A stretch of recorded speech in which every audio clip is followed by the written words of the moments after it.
C'est une vieille revendication du mouvement ouvrier qui est remise à l'ordre du jour au sortir de la guerre. Une revendication historique du mouvement ouvrier qui n'a toujours pas été mise en œuvre, qui est cette revendication historique autour de la réduction du temps de travail et ce célèbre mot d'ordre des 8 heures de travail par jour. La journée de 8 heures, bien sûr, c'est la revendication phare de ces années-là. Elle est très politique. Puisque les gens travaillent plutôt 12 heures que 10 ou 9. Et c'est aussi une réforme que votent tous les pays qui ont été belligérants dès 19. Et en France, par exemple, la journée de 8 heures, elle est votée en 3 jours, alors que la première revendication, elle date d'il y a 20 ans.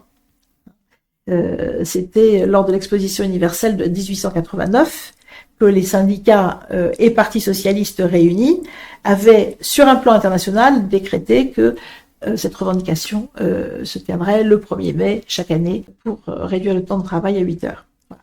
Les pays scandinaves avaient déjà interdit le travail de nuit, par exemple, et pas sur les 8 heures. Robert Owen, dans son usine de New Lanark, essaie d'appliquer les 8 heures, alors je pense pas que ce soit unanimement 8 heures pour tout le monde, mais introduit ce principe des 8 heures, dans les années 1840.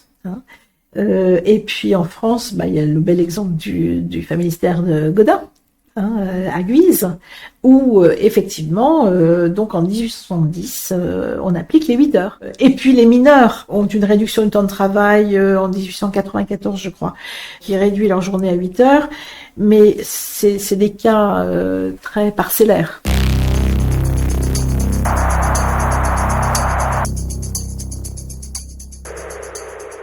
La loi sur les 8 heures de travail, elle est adoptée en France le 23 avril 1919. On est dans un contexte assez particulier, qui est celui de l'immédiate après-guerre, de tensions sociales qui sont assez fortes en France.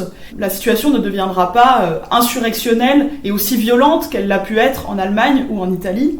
Néanmoins, les revendications qui émergent au sortir de la guerre concernent les conséquences de la guerre, c'est-à-dire la dégradation des conditions de travail, et puis différentes catégories sociales, en particulier des cheminots, qui vont également être à l'avant-garde d'un conflit social assez fort en 1919-1920, mais je l'ai dit néanmoins sans que ça prenne une dimension aussi violente et insurrectionnelle que dans d'autres pays qui ont connu aussi des troubles politiques beaucoup plus forts, par exemple en Allemagne. Donc le choix est fait par le gouvernement Clemenceau de répondre à cette situation sociale tendue en adoptant une grande loi sociale, cette loi sur les 8 heures, une grande loi sociale parce qu'elle répond à une revendication qui a été centrale, qui a été historique dans le mouvement ouvrier et socialiste international. Rappelons que c'est une revendication qui avait émergé aux États-Unis à la fin des années 1880. Rappelons aussi que en 1889, lors de la création de l'Internationale socialiste, on décide que la date du 1er mai doit devenir la date de mobilisation à l'échelle internationale pour revendiquer, bien sûr, une amélioration générale des conditions de travail, mais la revendication commune, c'est celle des 8 heures. Revendication qui, en France, malgré de nombreux mouvements sociaux avant la guerre, a été systématiquement repoussée par les gouvernements en place, même s'il y avait eu l'adoption d'autres normes de réduction du temps de travail. Et donc, dans le contexte de l'immédiate après-guerre, en avril 1919, on est juste une semaine avant justement les mobilisations du 1er mai, le gouvernement Clemenceau cherche à apaiser la situation sociale en accordant cette revendication historique.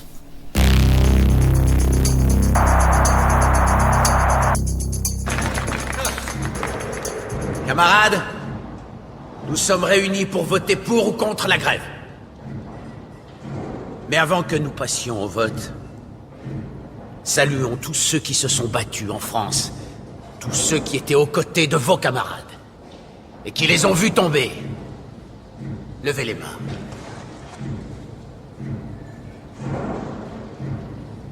Des flots de sang se sont répandus sur les champs de Flandre. Qui récolte les fruits que vous avez produits? À la sueur de votre front. Est-ce vous? Vos femmes?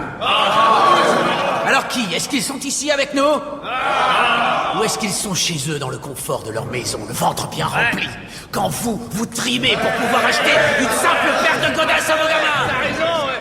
Que tous ceux qui veulent la grève lèvent la main.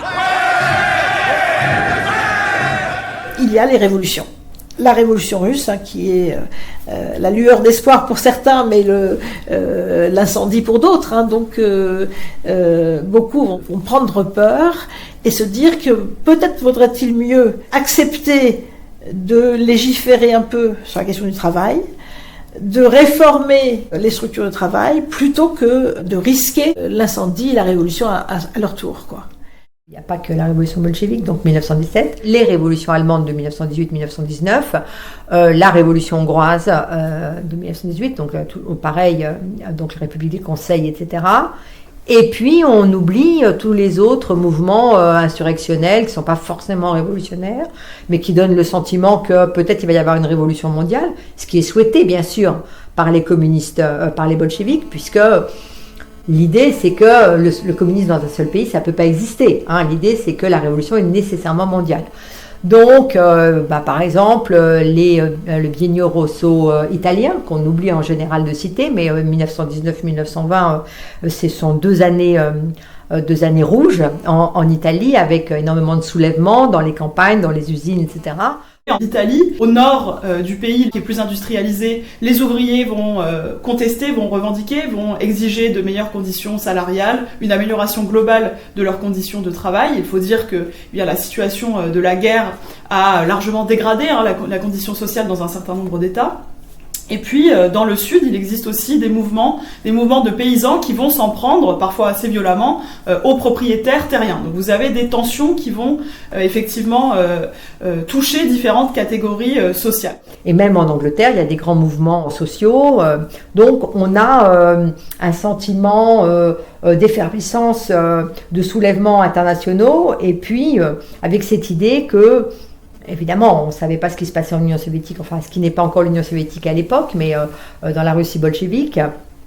Donc avec cette idée que voilà, dans ce pays-là, on est en train de faire un État prolétarien, un État dans lequel, donc c'est la manière dont, c'est la réception qu'on en a, évidemment, qui ne correspond pas forcément à ce qui se passe véritablement sur le terrain, mais donc il y a une espèce de paradis du prolétaire qui va se mettre en place là-bas.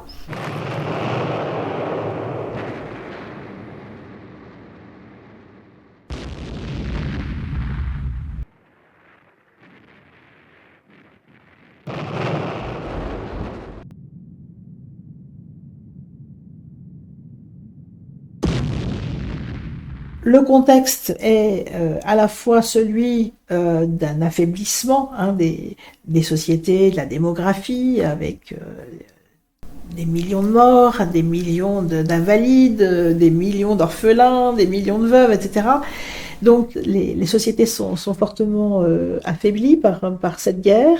La volonté de tourner la page est très forte. La révolution russe, la révolution hongroise, la révolution spartakiste, etc., incitent les syndicats, les partis socialistes, dans certains cas, à utiliser aussi cette dynamique, et ce qui explique le contexte extrêmement gréviste et voire insurrectionnel dans quelques cas, en France, en Italie ou en Belgique à ce moment-là, en 19.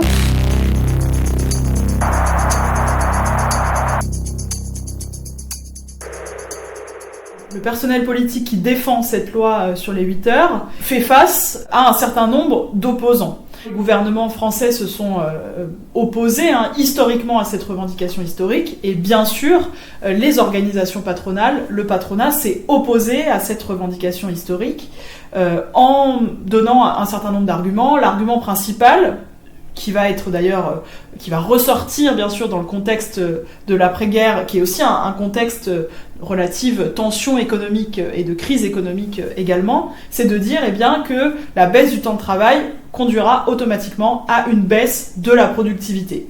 Or, dans un contexte de concurrence économique réaffirmée au sortir de la guerre, la France ne peut pas se permettre de voir sa productivité réduite, alors en plus qu'elle doit reconstruire au sortir de la guerre. Donc ça, c'est le contexte général, et c'est un argument qui est ressorti historiquement assez régulièrement.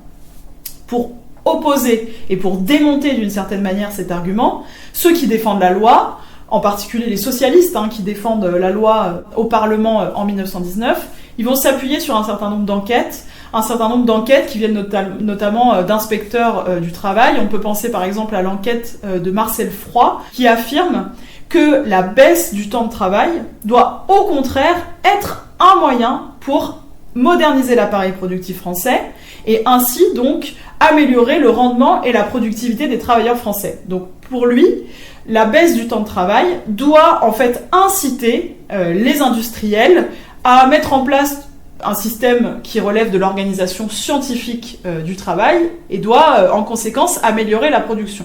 Donc les socialistes n'hésitent pas à utiliser ce type d'enquête pour justement s'adresser aussi au patronat et essayer de démonter leur argument historique sur la question de la productivité. Ça, c'est des enquêtes qui sont faites au niveau national, mais en fait, on retrouve ces pratiques d'enquête sociale aussi à Genève et dans le BIT des années 20 et des années 1930.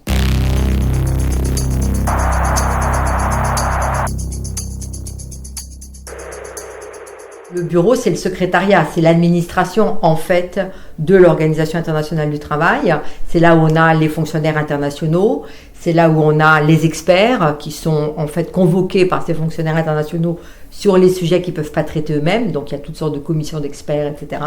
L'Organisation internationale du travail a été créée en 1919. Sa constitution constitue la partie 13 du traité de Versailles, donc qui vient clore la Première Guerre mondiale, ce qui indique déjà que c'est une organisation qui s'inscrit dans le règlement de la paix après la Première Guerre mondiale. Alors, pourquoi est-elle née après la Première Guerre mondiale ? Elle répond d'abord à des revendications syndicales qui se sont exprimées pendant cette Première Guerre mondiale dans le cadre de l'Union sacrée, c'est-à-dire du fait que les syndicats ont collaboré en fait avec les gouvernements pour permettre d'alimenter l'industrie de guerre et ont fait taire donc des revendications salariales pendant la période. Ils ont demandé en contrepartie qu'il y ait une organisation internationale du travail. Donc ils ont voulu une organisation dans laquelle les travailleurs seraient représentés et qu'ils imaginaient être un Parlement international du travail. En tout cas, c'est comme ça qu'ils souhaitaient que se développe ou se mette en place cette organisation, l'OIT. Alors les syndicats belges, par exemple, réformateurs sont très très puissants. Et donc avec les syndicats britanniques, la CGT française, la CGT italienne, ils vont revendiquer une organisation internationale du travail. Par conséquent, au moment des négociations de paix, il va y avoir une commission spécifique pour préparer la question du travail. Et petite anecdote, lorsque Clémenceau sort sur le perron pour répondre aux journalistes en disant qu'il y aura une commission pour le travail, il ménage un petit effet de surprise. Il sent qu'il y a un petit effet de surprise chez les journalistes et il l'utilise évidemment pour indiquer combien c'est nouveau, effectivement, et combien c'est important de réguler le travail.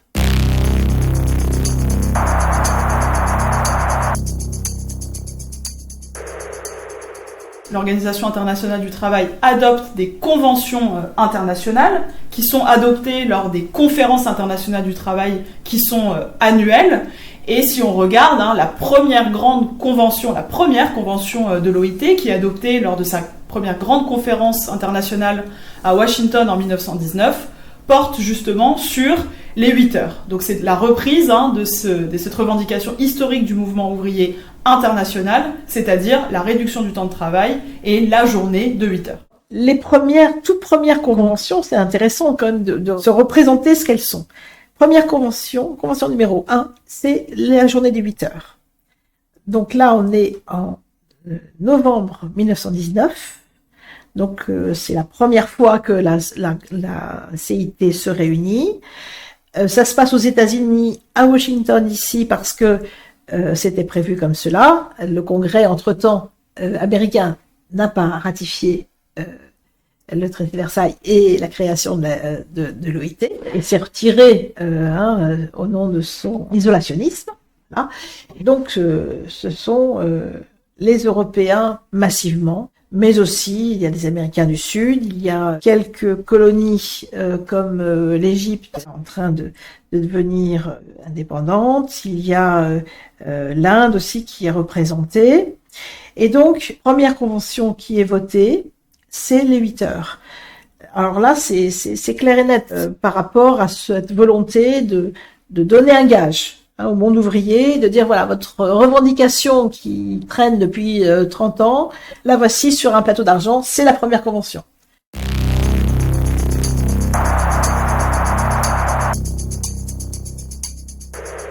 À la Conférence internationale du travail, qui est le sorte de parlement de l'Organisation internationale du travail, qui se réunit une fois par an, eh bien, sont envoyés pour chacun des pays 2 représentants des gouvernements, 1 représentant des travailleurs et 1 représentant des employeurs. Ce tripartisme, donc, puisqu'il y a 3 groupes en quelque sorte, se retrouve de manière un peu différente à l'intérieur de ce qui est le gouvernement de l'organisation, c'est-à-dire le conseil d'administration.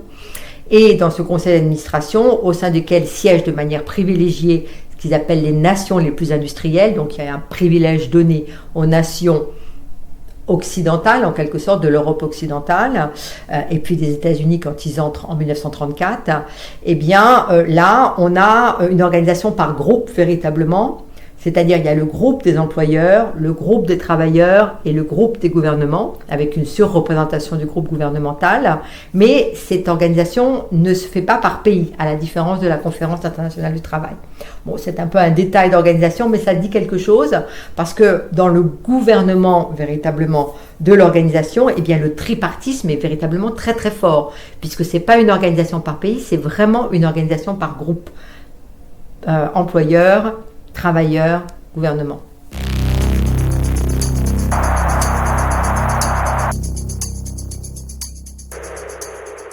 Alors, la création de l'OIT, de l'Organisation internationale du travail, est vraiment à relier au contexte 1919. On est dans un contexte insurrectionnel dans plusieurs pays.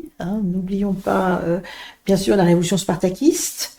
Il y a une révolution aussi communiste en Hongrie. Évidemment, la révolution russe de 17, et donc les soviets. En Italie, il y a des usines où sont installés des soviets. En France, il y a 2-3 endroits aussi où des soviets sont installés, et en tout cas, la situation est extrêmement tendue. En 1919, lors de la conférence de Washington, on est dans ce climat très tendu de l'immédiate après-guerre. Et donc les États estiment que pour répondre à ce niveau de conflictualité sociale qui est élevé, et pour faire en sorte que les ouvriers ne se jettent pas dans les bras des bolcheviks, il est beaucoup plus convenable d'admettre et de valider un certain nombre de leurs revendications. Donc cette convention de Washington, elle est aussi une réponse aux tensions sociales internationales, et elle est vue par les États comme un moyen de répondre à certaines revendications du mouvement ouvrier, pas toutes, mais pour calmer ces tensions sociales. Les pays l'adoptent.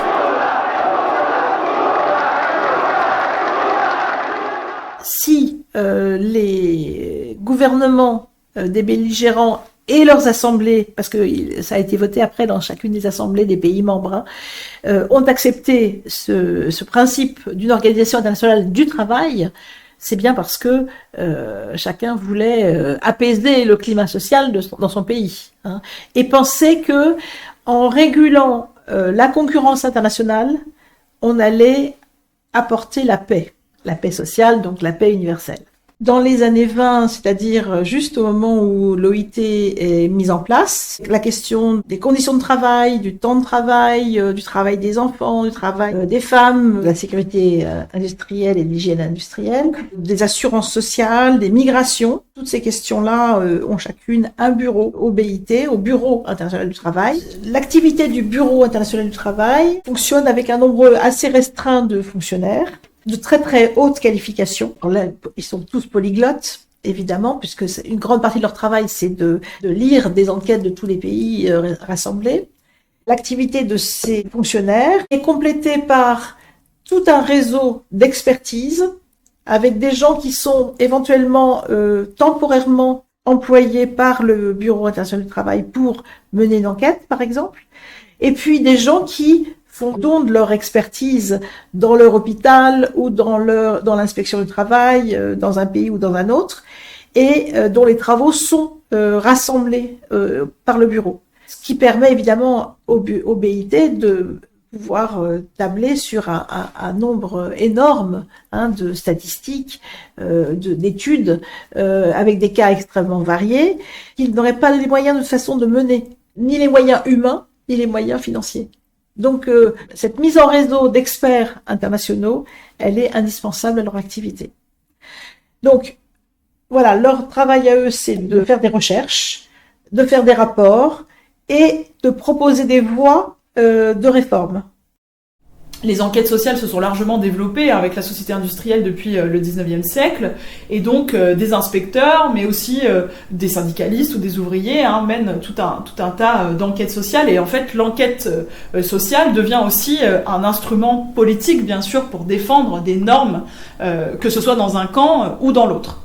Et donc, dans la Genève des années 1920, donc au BIT entre 1920 et 1924, Albert Thomas confie à un économiste proche des socialistes, Edgar Millot, la tâche justement de mener une vaste enquête. Donc cette enquête, elle s'appelle l'enquête sur la production. Donc c'est un travail de longue haleine qui est mené sur 4 ans, de 1920 à 1924, et dont l'objectif est clair, c'est de montrer justement que l'adoption des 8 heures et la baisse du temps de travail n'a pas mené à une baisse de la productivité. Enfin, c'est la question qui est posée, mais c'est aussi le résultat auquel aboutit l'enquête. Ça n'a l'air de rien, mais en fait, cette enquête, elle suscite la polémique au BIT. Les organisations patronales s'opposent à la mise en place de cette enquête en estimant que la question est biaisée d'avance. C'est une enquête qui est jugée socialisante, voire une enquête socialiste, donc le patronat ne veut pas en entendre parler.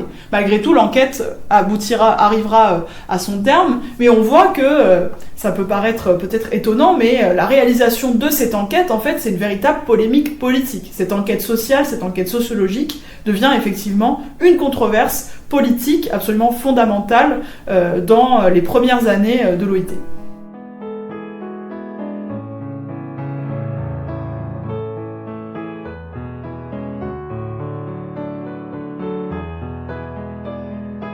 L'Organisation internationale du travail, ils font des enquêtes assez rapidement, ils y vont dans la Russie bolchevique, dès 1920, ils font des voyages d'études, etc. Ce qui est intéressant, c'est que l'Organisation internationale du travail s'est constituée clairement contre la révolution bolchevique, mais que aussi bien Albert Thomas que d'autres, même par exemple Léon Jouot, qui pourtant est pas du tout favorable à la révolution bolchevique, ou d'autres, même fonctionnaires internationaux, Prado ou d'autres, ils voulaient vraiment comprendre et savoir ce qui se passait. Et quand l'Union soviétique est entrée à l'Organisation internationale du travail en 1934, bon, ils ont pas tellement participé, mais enfin, ils étaient présents à la Conférence internationale du travail, et ils prenaient la parole très longtemps pour faire, en fait, évidemment de la propagande en faveur de leur modèle. Et en règle générale, donc, les chrétiens ou les patrons ou les représentants gouvernementaux voulaient interrompre l'orateur soviétique. Et puis, Jouot ou d'autres disaient « mais non, laissez-les parler », parce qu'en fait, ils voulaient donner un espace pour comprendre, en gros, ce qu'il y avait derrière ce modèle-là. Même s'ils n'étaient pas sympathiques, ils n'avaient pas de sympathie pour ce modèle.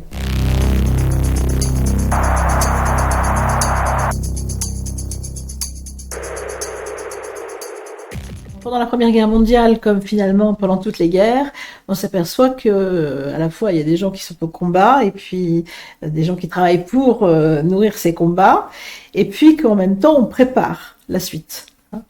Et la suite de la Première Guerre mondiale a été quand même très marquée par le projet international universaliste du président Wilson, ces fameux 14 points, qui énonçait un certain nombre de principes comme la liberté de circulation sur les mers, sur les terres, etc., le droit des peuples à disposer d'eux-mêmes, etc.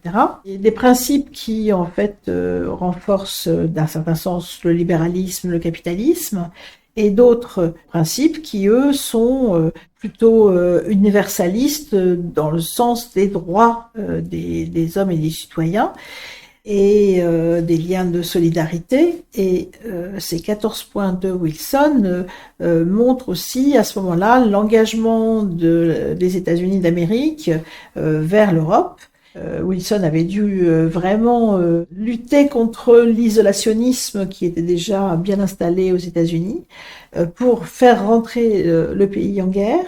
Et à ce titre, on peut rappeler que Wilson est un président quand même très particulier, un scientifique qui a fait une thèse et qui est un universitaire pour qui les principes moraux, humanistes sont fondamentaux. Ce qui ne veut pas dire que c'est un doux rêveur et quelqu'un qui ne mesure pas la réalité des choses. Alors, il y a cette impulsion américaine et on sait aussi l'importance de l'entrée en guerre des États-Unis au moment où les États belligérants sont quand même fortement affaiblis par déjà 3 ans de guerre. Donc cette impulsion est à prendre vraiment en compte. Et puis, il y a du côté des belligérants aussi l'idée qu'il faut préparer la société d'après et que dans cette société d'après, il faudrait, alors pour certains, mettre fin à l'impérialisme, puisque l'impérialisme mène à la guerre, voire Jaurès, enfin, il n'est plus là évidemment pour le dire, mais enfin, son héritage est resté. Ceux aussi qui veulent mettre en relation la révolution russe et l'après-guerre. Enfin bref, dans les années 20, c'est-à-dire juste au moment où l'OIT est mise en place, les négociations de paix vont avoir dans l'idée qu'il faut construire un monde nouveau avec des relations internationales qui vont être régulées aussi, qui vont être inscrites dans des conventions internationales. D'où l'idée de Wilson, mais il n'est pas le premier à y penser, de créer un organisme qui va réguler les relations diplomatiques. Et donc c'est cette fameuse Société des Nations qui en est à la fois la concrétisation et qui en est la porteuse.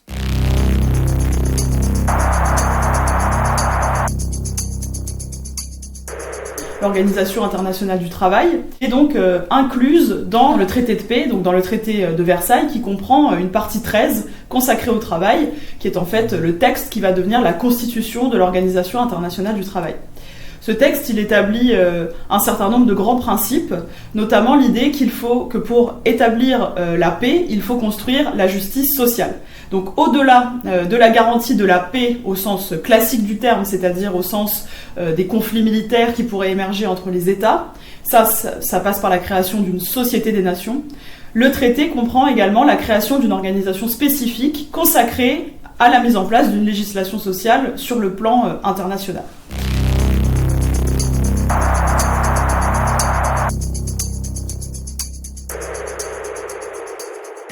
Léon Jouot, il fait partie du cercle très très restreint du conseil d'administration de l'OIT. Et il est en général vice-président du conseil d'administration de l'OIT.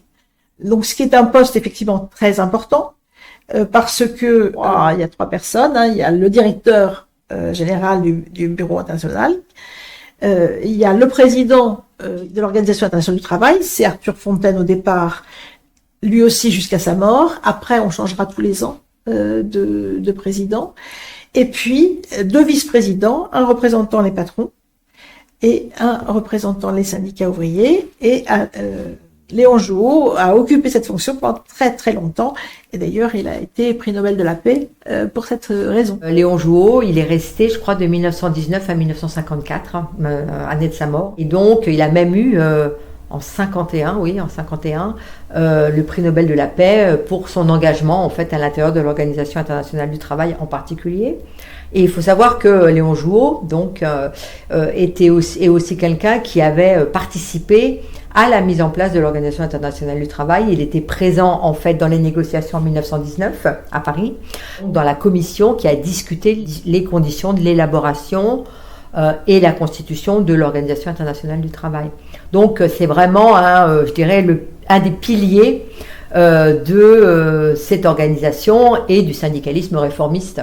Et de manière intéressante, il était évidemment très connu dans les organisations internationales, très respecté à l'OIT, mais très critiqué par le syndicalisme de base pour ne pas être présent sur le terrain, être une espèce de de fonctionnaire syndical, mais de pas véritablement être proche des syndicalistes de terrain.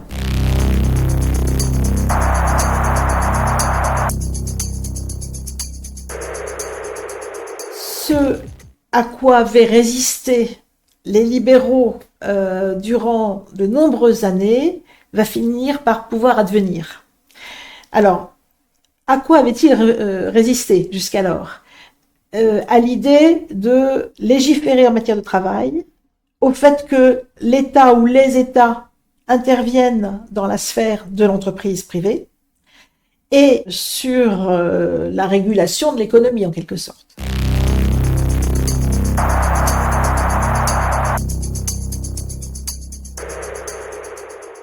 Sur les questions de la représentation syndicale, évidemment, c'est extrêmement délicat, puisque dans la plupart des pays, il y a plusieurs syndicats. Or, il n'y a qu'un seul représentant syndical par pays. Pour la France, par exemple, il y a eu une division syndicale après la Seconde Guerre mondiale entre la CGT et la CGT-FO. CGT-FO, donc, qui rentre dans l'international syndical de type social-démocrate, très largement soutenu, en tout cas jusqu'en 69 par les États-Unis. La CGT-FO, elle est dans cette Confédération internationale des syndicats libres. Or, l'Organisation internationale du travail, qui est une organisation anti-révolutionnaire ou contre-révolutionnaire ou non-révolutionnaire, ou ce que j'appelle moi une première organisation de guerre froide, évidemment, elle n'accepte pas les syndicats communistes comme représentants des travailleurs, elle n'accepte que les syndicats réformistes, membres pour la période de l'après-Seconde Guerre mondiale de cette Confédération internationale des syndicats libres, ou pendant la période de l'entre-deux-guerres de ce qu'on appelle donc l'organisation d'Amsterdam, dans lequel on a donc le regroupement international de ces syndicats qui sont des syndicats plutôt réformistes, donc proches plutôt des partis sociaux-démocrates. Voire, elle accepte aussi, puisque dans ses rangs, il y a eu des représentants des syndicats chrétiens, par exemple. En revanche, les syndicats proches du Parti communiste, ou vus comme plus proches du Parti communiste, après évidemment ça évolue, donc par exemple la CGT française, ne peuvent être représentés à l'intérieur de l'Organisation internationale du travail qu'après la guerre froide, et même relativement tardivement pour la CGT. Thibault, il entre au conseil d'administration vraiment tardivement. Et avant, il n'y a jamais eu de représentant de cette confédération, qui est pourtant le syndicat le plus important en France, enfin à l'époque en tout cas, à l'intérieur du conseil d'administration. Donc c'est quand même évidemment tout à fait étonnant. La CFTC, donc Confédération française des travailleurs chrétiens, est en train de se constituer et ses effectifs, dans un premier temps, ne sont pas énormes. Pour d'autres pays, le débat est beaucoup plus important. Et en gros, les syndicats chrétiens, en général, gagnent. Voilà. Les syndicats chrétiens qui sont très importants en Allemagne, en Belgique.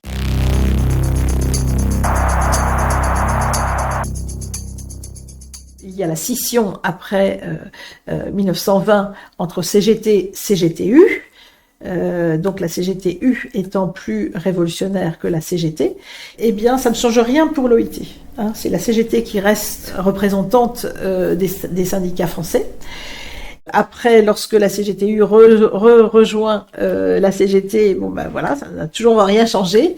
Et en revanche, dans l'après-guerre, lorsqu'il y aura la constitution de FO en 47, il y aura un système d'alternance, et puis que la CFDT après va être créée et surtout prendre de l'importance, il va y avoir des alternances entre les représentations syndicales.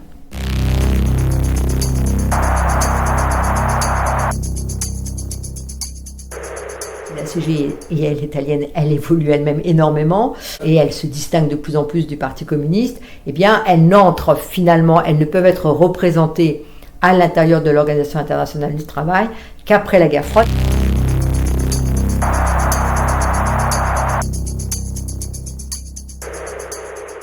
Alors aujourd'hui, ce qui pêche, de mon point de vue, quant à l'efficacité dans la mise en œuvre du droit du travail au plan international, c'est le peu de moyens contraignants dont dispose l'Organisation internationale du travail. Alors, c'est le résultat aussi d'un choix politique.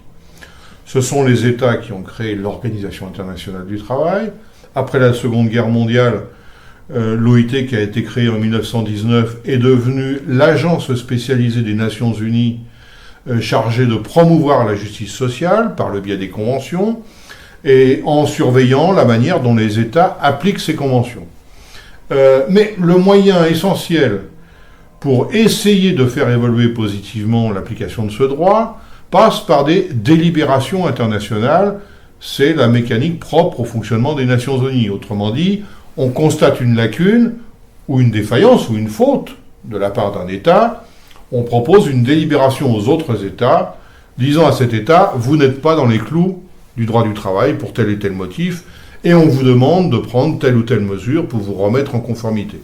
Aujourd'hui, on est dans une période, ça fait déjà quelques années que cela dure, et ça a plutôt tendance à se dégrader, où ce que l'on appelle le multilatéralisme, c'est-à-dire la volonté des États de penser le monde de manière solidaire, harmonisée, pour éviter de nouvelles tensions internationales, de nouvelles guerres internationales. Les Nations Unies ont été mises en œuvre avec ce souhait affirmé, politique, d'éviter à tout prix que de nouvelles guerres mondiales éclatent. Autrement dit, à l'avenir, si on a un conflit, on se met autour de la table et on essaye de délibérer pour éviter que ce soit les armes qui règlent les conflits et que ça se fasse de manière pacifique. Aujourd'hui, on voit combien les rapports de force militaires, voire le raisonnement de plus en plus de pays, consiste à dire « moi je raisonne en fonction de mes propres intérêts, peu importe ce qui se passe partout ailleurs dans le monde ». Et on voit des grandes puissances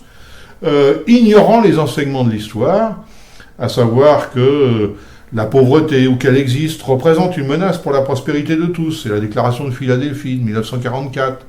Ce qui veut dire qu'il faut s'occuper de la pauvreté, sinon ça a pu donner lieu à l'émergence d'idées racistes, xénophobes, qui ont été le terreau favorable à l'expansion du nazisme qui a été à l'origine de la Deuxième Guerre mondiale. On fait comme si tout cela était définitivement du passé. S'occuper de la précarité aujourd'hui, c'est continuer d'éviter les tensions susceptibles de dégénérer à l'échelle internationale.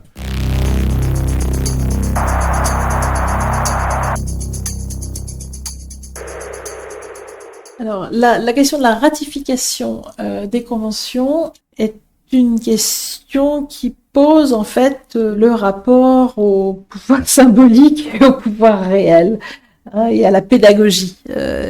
Parce qu'en fait, donc, une fois que la convention est votée, normalement, les pays qui sont membres de l'OIT, puisque les conventions ont été votées à une majorité absolue, ou le régime a un petit peu varié selon les périodes, mais enfin, on ne va pas rentrer dans de tels détails. Mais puisque les conventions ont été votées au minimum par une majorité absolue, eh bien, théoriquement, chaque pays devrait les ratifier. Et puis, la ratification ne veut pas dire encore l'application. Alors, pendant les années 20, au tout début, il y a une sorte de fièvre de conventions. C'est-à-dire qu'il n'y a jamais eu autant de conventions signées que pendant les 5 premières années. Mais, très rapidement, Albert Thomas et tous les fonctionnaires s'aperçoivent que ces conventions ne sont pas ratifiées au même rythme. Loin de là.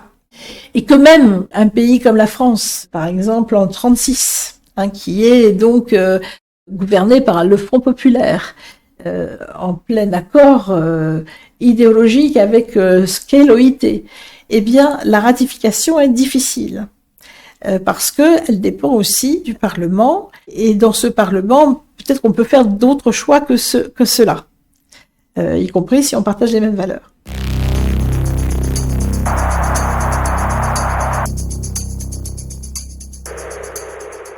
En fait, la loi française, la loi du 23 avril 1919 sur les 8 heures, inspire en partie, c'est pas un décalque du texte, mais inspire la première convention de l'OIT, la convention de Washington, sur les 8 heures de travail. Sous l'influence des délégués français à la convention, qui s'appuient sur un texte existant pour justement prôner cette convention, qui est une convention qui est fondamentale en fait pour l'OIT de l'entre-deux-guerres. Albert Thomas estime que cette convention sur les 8 heures, c'est ce qu'il appelle la pierre de touche de l'action de l'OIT.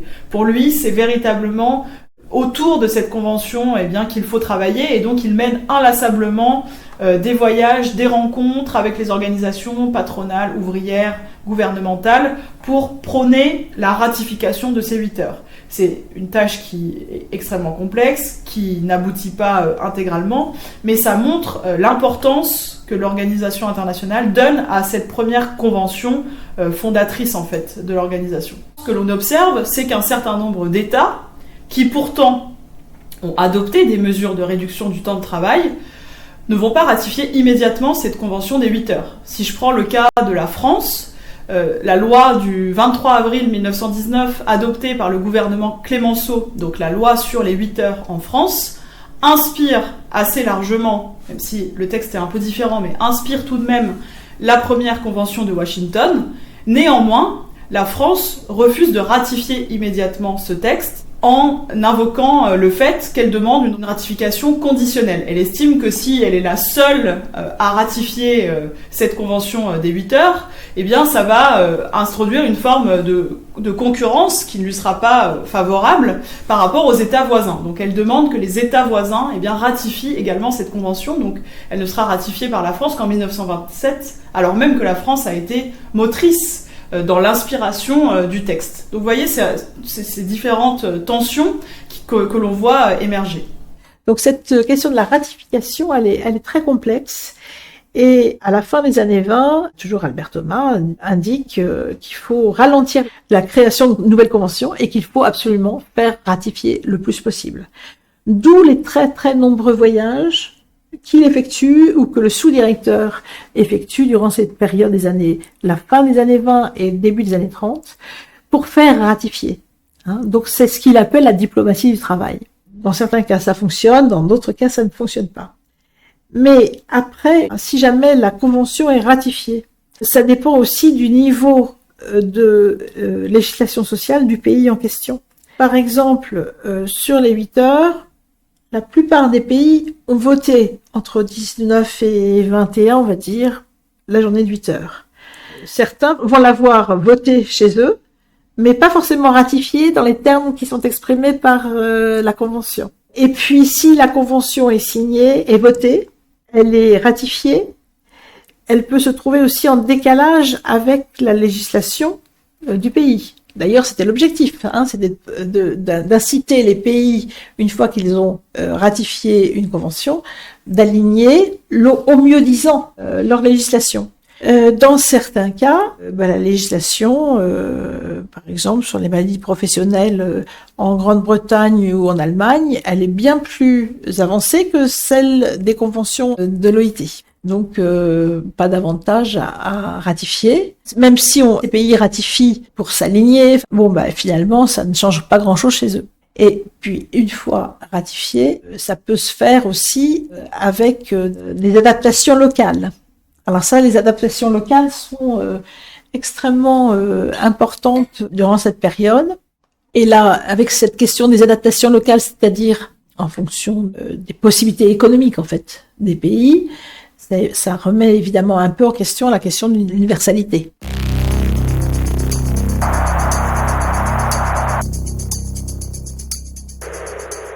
Au-delà de ces grands principes fondateurs, les années 20 et les années 30 sont marquées par une série de conflits, de montées de tensions internationales qui sont liées à différents aspects.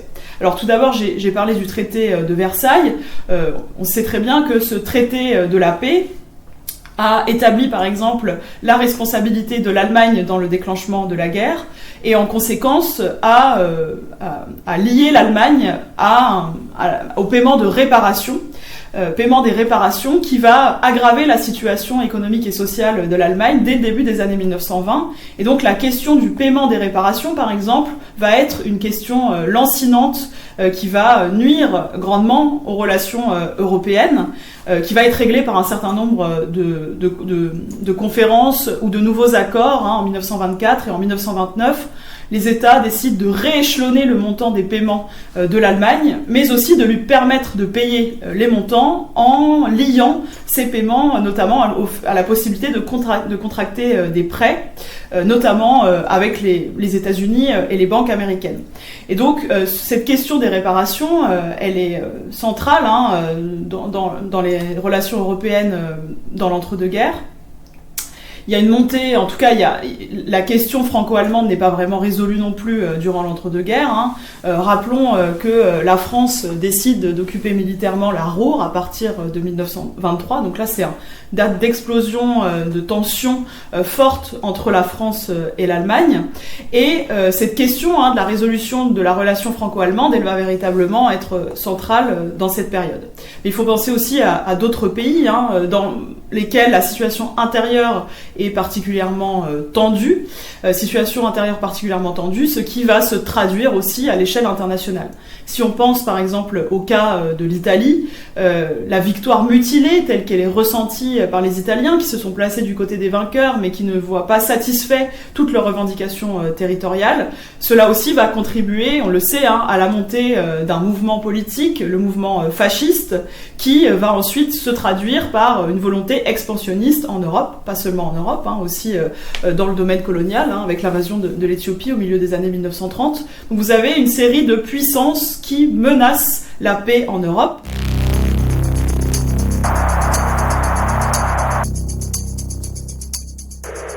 En 1919, l'Allemagne n'entre pas à la Société des Nations, mais elle entre à l'Organisation internationale du travail, sur pression essentiellement des syndicats, d'une part, parce que l'Allemagne, c'est un pays dans lequel on a un mouvement syndical extrêmement puissant. Donc, le groupe travailleur veut que les syndicats allemands et que les travailleurs allemands soient aussi représentés parce qu'ils savent que là, on a en fait un réservoir de gens compétents qui vont être capables en fait de pousser les agendas des travailleurs. Mais ils entrent aussi à l'Organisation internationale du travail, enfin l'Allemagne entre aussi à l'Organisation internationale sous pression du groupe employeur, parce que c'est un pays très industrialisé et que les employeurs veulent que les conventions internationales du travail ne concernent pas que les autres pays, mais concernent aussi l'Allemagne. Donc, ces deux groupes veulent vraiment que l'Allemagne soit membre de l'Organisation internationale du travail. Donc, alors qu'elle était exclue de la Société des Nations, elle entre à l'OIT dès 1919.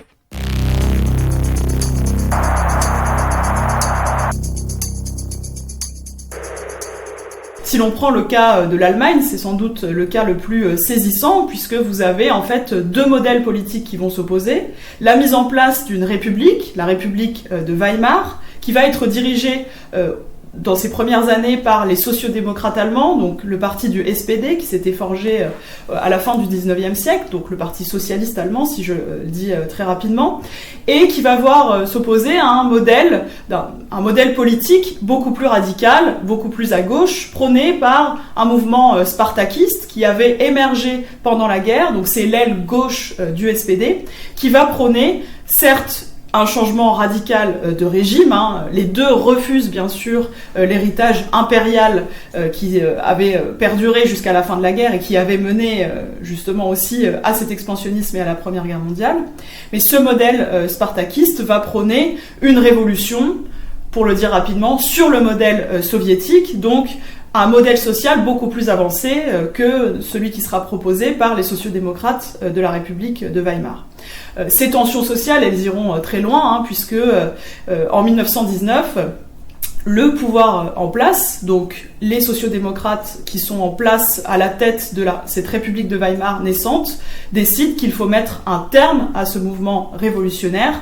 Ils font alors appel à ce que l'on appelle des corps francs, donc en réalité d'anciens militaires que l'on réemploie pour liquider véritablement cette révolution. Les deux grandes figures, Karl Liebknecht et Rosa Luxemburg, seront d'ailleurs exécutées en janvier 1919 par ces corps francs. Ce Ce qui vous signale déjà le niveau de la tension sociale dans le pays, avec des modèles opposés, et une république de Weimar qui prône un modèle social, mais qui naît dans le sang et dans la répression de ceux qui ont été à un moment les anciens camarades de ceux qui sont désormais à la tête de l'État. Vous avez donc un régime qui naît effectivement dans une situation de violence et des tensions qui vont continuer à bien sûr émailler cette république de Weimar, république largement mal aimée par les différentes catégories de la population.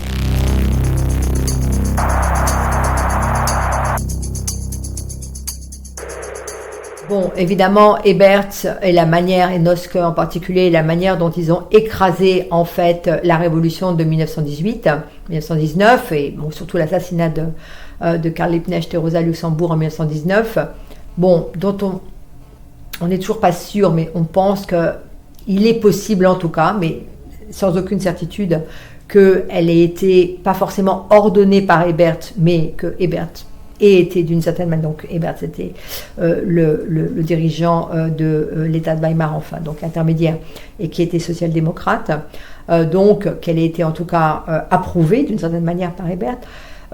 L'idée des sociodémocrates à l'époque, c'était de dire, bon, ils étaient évidemment contre ces révolutions, mais c'était de dire il faut protéger la République. C'était ça leur idée.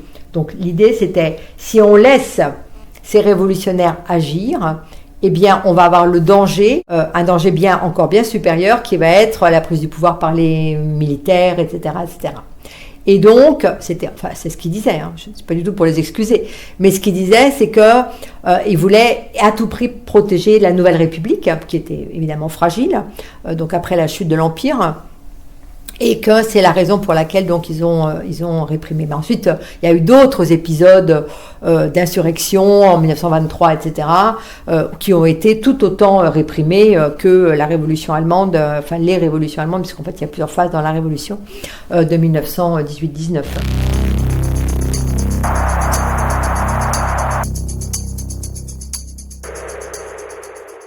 À la suite de la Première Guerre mondiale, au moment où on crée l'OIT, on dit alors voilà, les syndicats salariés ont leur organisation internationale, les syndicats, dont le siège était à Amsterdam, et vous, les employeurs, vous avez... Alors donc ils ont créé l'OIEI, c'est-à-dire l'Organisation internationale des employeurs de l'industrie, qui est devenue l'OIE, tout simplement, encore aujourd'hui. Alors autant donc, voilà, les organisations, c'est le fondement du tripartisme, c'est indispensable, au point où on a suscité l'organisation des employeurs. Mais ce droit d'organisation n'a pas voulu dire pour autant droit de grève. Il n'y a pas eu de convention pour indiquer le droit de grève dans la constitution de l'OIT. Mais il y a un droit à défendre les intérêts d'un groupe social, d'un groupe de travailleurs, mais c'est formulé de façon assez floue, qui fait que le droit de grève en tant que tel n'est pas indiqué. Alors à maintes reprises, il y a eu des propositions, des demandes, évidemment pour que ce droit de grève soit reconnu. Il ne l'a pas été. Évidemment, on imagine que c'est là, c'est le fameux frein du tripartisme, les employeurs n'en veulent pas. Enfin, ne veulent pas que ça fasse partie des fondamentaux de l'OIT. Et à plusieurs reprises, il y a eu justement des interpellations auprès de la Cour internationale de justice de La Haye pour interdire ou au contraire pour reconnaître ce droit de grève. Et actuellement, il y a une procédure qui est en cours et qui a été portée au tribunal par l'OIE, donc l'Organisation internationale des employeurs.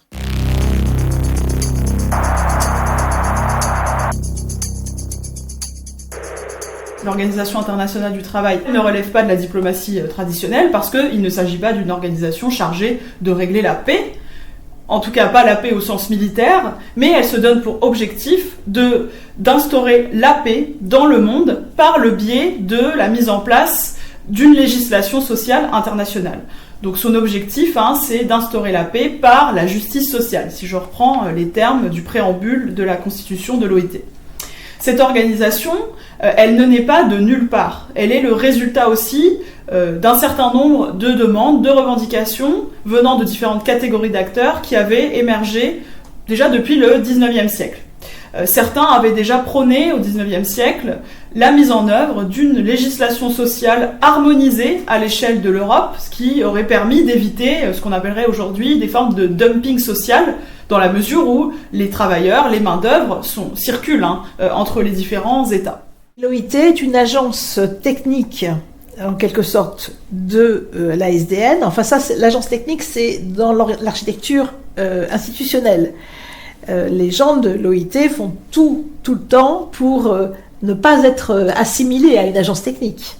Pour eux, ils sont une organisation économique, sociale, politique qui doit être le plus autonome possible, surtout par rapport à la culture des relations diplomatiques de la SDN. Mais son budget est contrôlé par la SDN et affecté par la SDN. Donc ça, c'est un grand problème de rivalité, même si l'échelle n'est pas la même, mais quand même il y a une rivalité énorme entre les deux institutions. De temps en temps, il y a des collaborations, mais il y a aussi beaucoup de dissensions.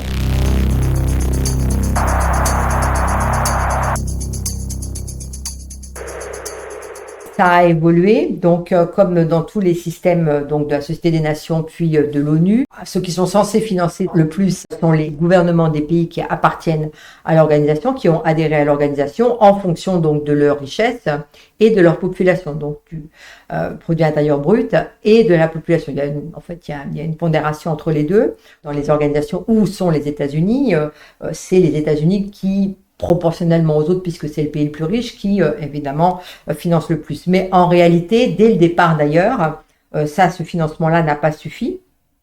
Et les organisations internationales, y compris donc l'Organisation internationale du travail, ont été aussi financées par des fondations, par des donations, etc. Et même déjà dans les années 20 et 30, en particulier pour la Société des Nations dont dépend l'Organisation internationale du travail, eh bien, il y a des gros financements de grandes fondations des États-Unis, comme par exemple la Fondation Rockefeller, qui finance la plus grande partie du programme médical de ce qu'on appelle la Commission d'hygiène, qui va donner naissance ensuite à l'OMS, à l'Organisation mondiale de la santé, après la Seconde Guerre mondiale. Donc, c'est la Fondation Rockefeller qui a financé l'essentiel, en fait, des travaux et des missions de cette commission d'hygiène de la Société des Nations. Et l'OIT a aussi reçu des financements, je dirais, privés, en tout cas non publics, non étatiques, assez rapidement, mais un peu moins que la Société des Nations, par exemple, parce que le groupe des travailleurs s'y est beaucoup opposé, avec l'idée que une fondation comme la Fondation Rockefeller, c'est quand même une fondation qui est proche du patronat, et qu'ils ne voulaient pas que les institutions patronales puissent, d'une certaine façon, influencer par le biais des financements les politiques de l'organisation. Mais maintenant, il y a énormément de financements. Alors, ça s'est beaucoup développé. Pour l'OMS, c'est de loin la très très grande majorité des financements sont des financements non étatiques, et en particulier, pratiquement la moitié du budget de l'OMS actuellement, c'est la fondation Bill Gates.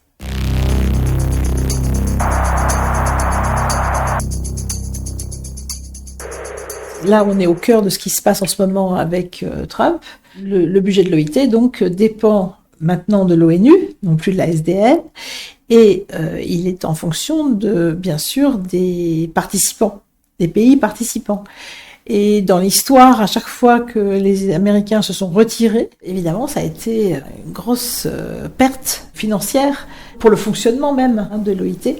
Et là, moi, je serais pas étonnée qu'ils se retirent aussi de l'OIT. Les États-Unis menacent de se retirer de l'OMS, et je pense qu'ils devraient disparaître de l'OIT de la même façon, à moins que l'OIT compte si peu qu'ils n'y pensent même pas. Donc, oui, non, cette question de budget est aussi évidemment très importante. Les États-Unis ont fait des allées et venues à plusieurs reprises, qui ont été à chaque fois assez pénalisants pour l'OIT.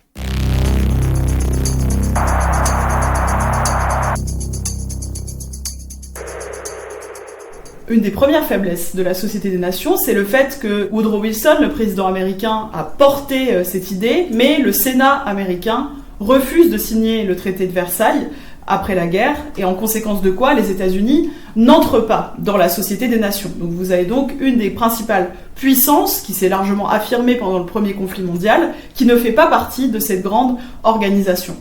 Idem, la Russie soviétique, qui refuse toutes les organisations qui sont, d'après elle, liées à la démocratie bourgeoise et capitaliste, refuse évidemment de participer à la Société des Nations, bien qu'elle l'intégrera tout de même en 1934. Mais au sortir de la guerre, elle ne fait pas partie de cette organisation. Donc vous avez donc deux grandes puissances, qui ne sont pas encore les deux grandes puissances de la guerre froide en 1920, mais qui sont tout de même des acteurs internationaux majeurs, qui n'en font pas partie. Idem, la Société des Nations n'accueille pas dans ses rangs les puissances vaincues, celles dont on a dit qu'elles étaient responsables du conflit, en particulier l'Allemagne, qui n'intégrera la SDN qu'à partir de 1926. Dans les années 1930, la Société des Nations se trouvera incapable de freiner un certain nombre d'agressions, d'invasions. C'est le cas par exemple de l'invasion de la Mandchourie par le Japon en 1931, de l'invasion de l'Éthiopie par l'Italie en 1935, et donc ce jeu des nations montrera sa faiblesse à mesure que les impérialismes de toute nature vont prendre une force importante dans les années 1920 et dans les années 1930.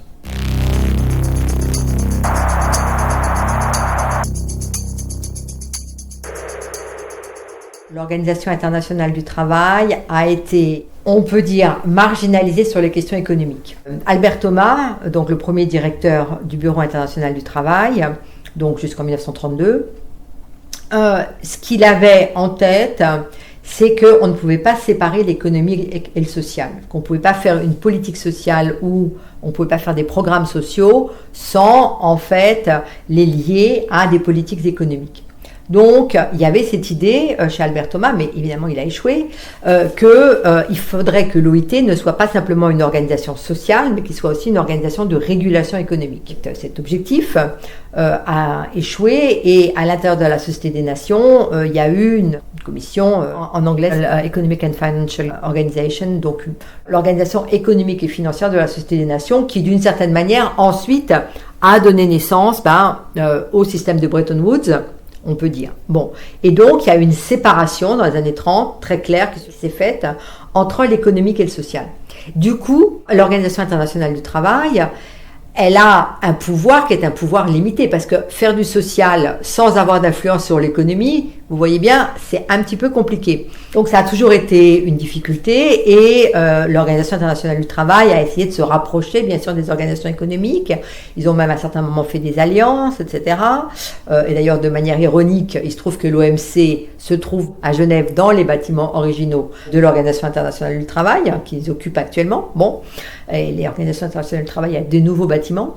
En tout cas, en 1995, au moment où l'OMC a été fondée, ce que l'OIT a essayé de négocier avec l'OMC, c'est que dans tous les accords commerciaux, il y ait ce qu'ils appelaient des clauses sociales qui étaient attachées à ces accords commerciaux, de manière à ce que on ne fasse pas de séparation absolue entre l'économique et le social. Bon, de manière intéressante, les pays qui se sont opposés à ces clauses sociales, ce ne sont pas les pays du Nord, ce ne sont pas les pays les plus riches, ce sont les pays du Sud, parce que, au fond, aussi bien les gouvernements que même certains syndicats, en particulier un syndicat indien, etc., s'y sont opposés, parce que pour eux, au fond, le coût de la main-d'œuvre, c'est la variable d'ajustement sur laquelle ils peuvent jouer dans la concurrence internationale. Et ils n'ont pas tellement d'autres moyens, en tout cas à cette époque, ils n'en voyaient pas tellement d'autres moyens pour jouer sur la concurrence internationale. Donc, ces gouvernements des pays du Sud, et même d'ailleurs un certain nombre de syndicats des pays du Sud, au fond, ils considèrent que ces clauses sociales constituent des mesures protectionnistes de la part des pays du Nord pour éviter la mise en concurrence et pour protéger en fait leur propre marché et leur propre industrie. Donc ils ne le voient pas comme quelque chose de positif, ils voient quelque chose de négatif. Et donc ces clauses sociales, elles ont généralement échoué, En tout cas, ces dispositions que voulait l'OIT a échoué. Donc on voit très bien que ce qui s'est passé, si on retourne aux origines, c'est-à-dire aux années 20-30, avec cette idée d'Albert Thomas de ne pas séparer le politique et le social, cette séparation qui domine de fait notre monde entre le politique et le social, fait que, au fond, le social passe en dernier et que la main-d'œuvre devienne variable d'ajustement par rapport aux politiques économiques, aux échanges économiques qui constituent les décisions les plus importantes, évidemment, à l'intérieur de l'OMC.